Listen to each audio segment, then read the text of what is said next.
Yeah, I do. Alright, so here's the Jeep. I've owned this thing for a year and some change. That's my first video of the Jeep, like a day or so after I got this thing. And I was tearing apart the whole interior of it so I could do whatever. I'll get to that later. But, so yeah, I spent a lot of money on it. Apologize about this noise. It's wind noise and it's raining on a tin roof. So we got ourselves the notes. We got ourselves the Jeep.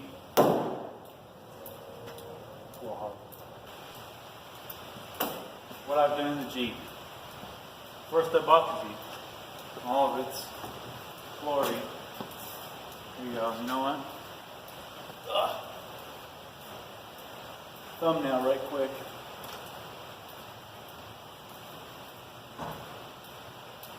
You like that? This is really warm on my butt. I'm stuck. Like a turtle. Help me. Help me, Oprah. Help me, Tom Cruise. I'm gonna have to roll. I do say so, it's pretty graceful. Anyway, Jeep 1500. And then, okay, I bought it, 1500 bucks. Needed a head gasket. I already knew that. It had 104,000 miles, which is like really good. Right now it's at 108 and some change. Really? Can't you give it up?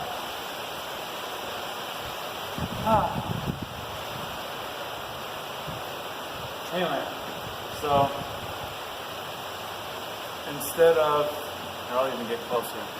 Instead of running the gamble of having a warped head, I bought a brand new head, 480 bucks.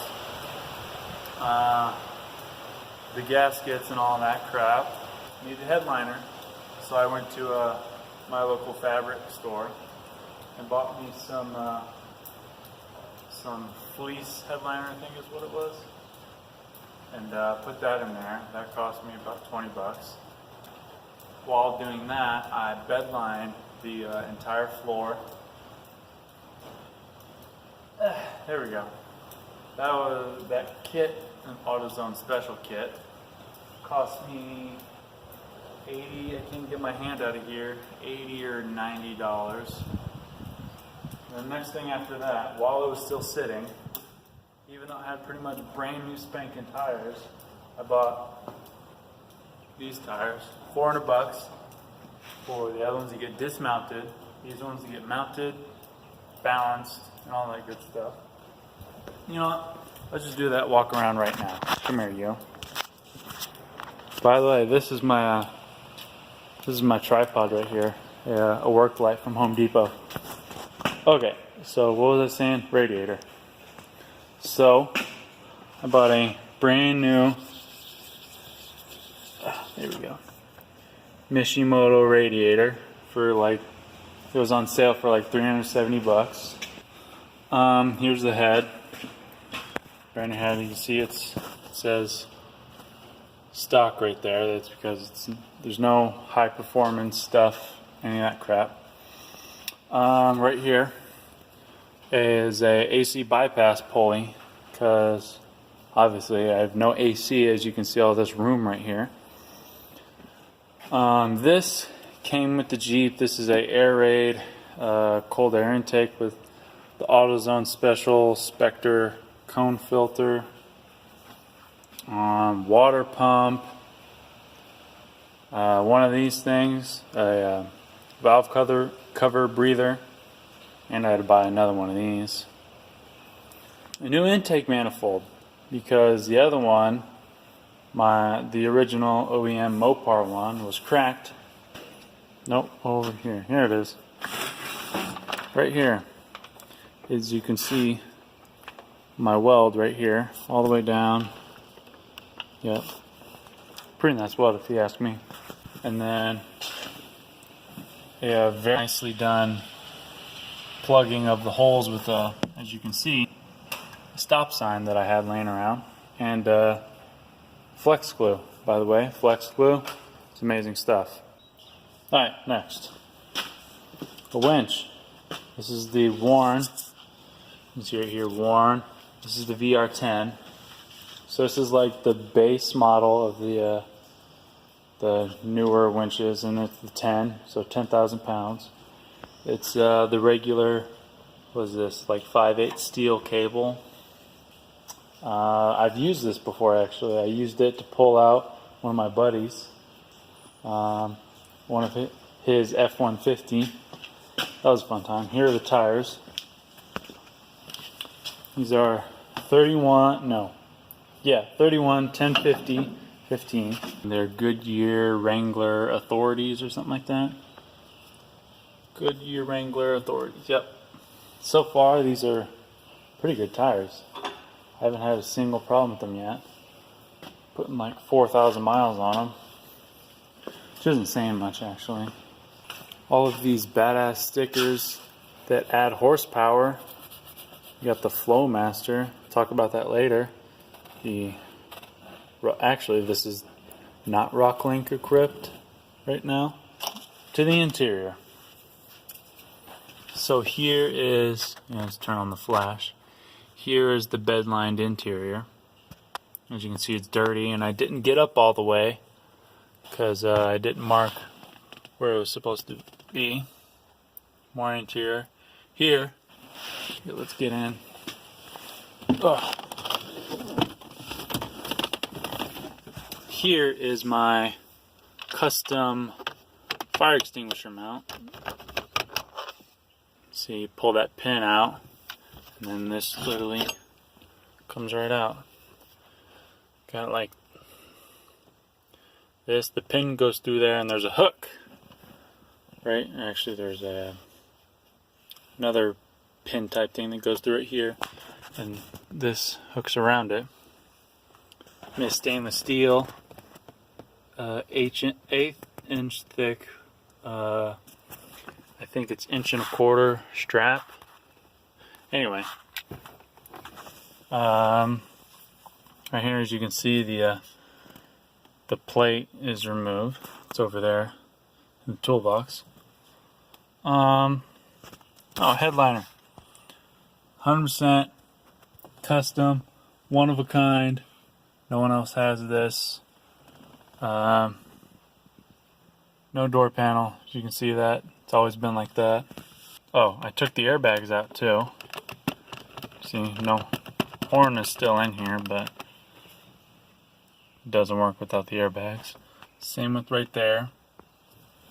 And you open this, obviously there is the holes that were for the HVAC box. And here comes the rain again.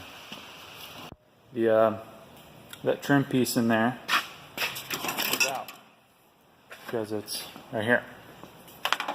Stay there.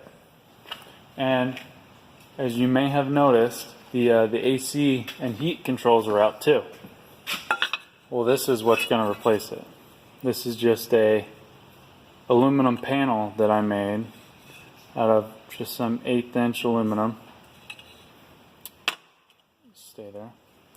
Obviously it's too big to fit right here, so I'm gonna trim it down, trim down this plastic piece, and this will be a new switch panel. But anyway, I'll make an entire video on that. And also got some cheapy rock lights for it. AutoZone special. Do not recommend, because only 3 out of the 4 work, and they won't let me return it. Assholes. A catless Y pipe from I believe it was Walker exhaust. Got on Summit Racing. Terrible quality. Would not recommend. then the stock, whatever you call that, curvy part, and then I guess that's also stock right there, and then straight into a Flowmaster Super HP2 muffler. This is there's multiple sizes. I believe this is the smaller one. I don't know, but I think it sounds great. There's all the stuff that I've bought and all that. So Jeep 1500, head 480, battery 120, miscellaneous. That's like all the little stuff, the fittings, and fluids, and other crap like that. The radiator, emission motor radiator, 370. The tires 400, bed liner 90, headliner 30. The winch right here, 600 bucks, normal price. I may not know this, but for a while I had a custom intake that went from here over the head and into that big hole in the cab, like this big. Put a video on that.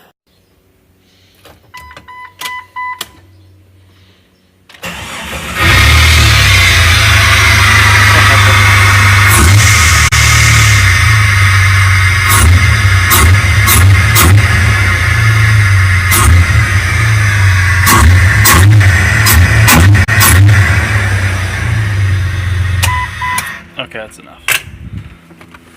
Muffler, the Flowmaster muffler, was 120 bucks. The wide pipe was 66.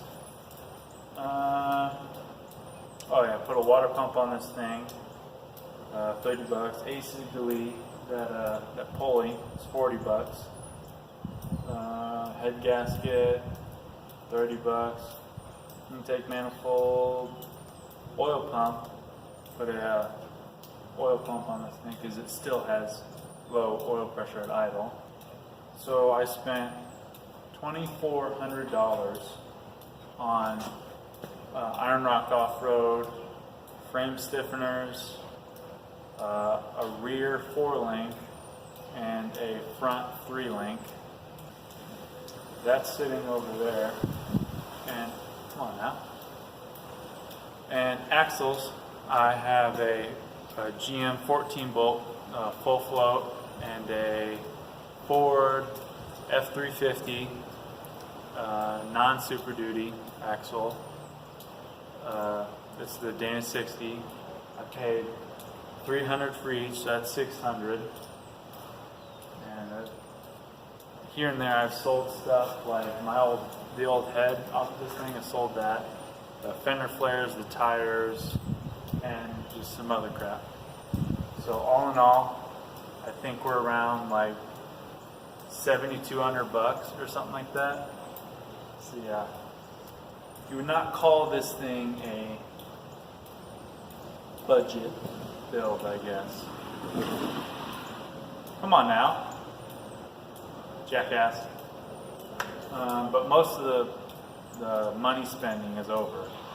Now I just need shocks and a whole bunch of little stuff here and there, and then it's all just labor.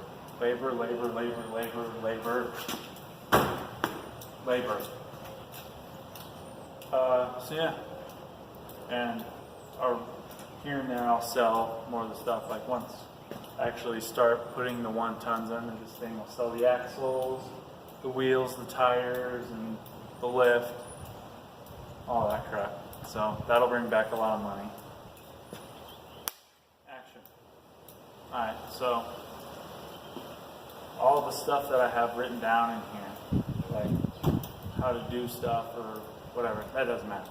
So add it up, and the total process of this thing, like everything that I want, is going to be about 15 grand. And that's with what I've put into it now, including the Jeep itself, without anything being sold from right now. So that'll bring a few $100. So let's call it about 13.5 is what it's probably going to cost to build this whole thing up. So there is my year review, year transformation, my walk around, and my future plans, I guess, with this thing. So, good talk, me and you.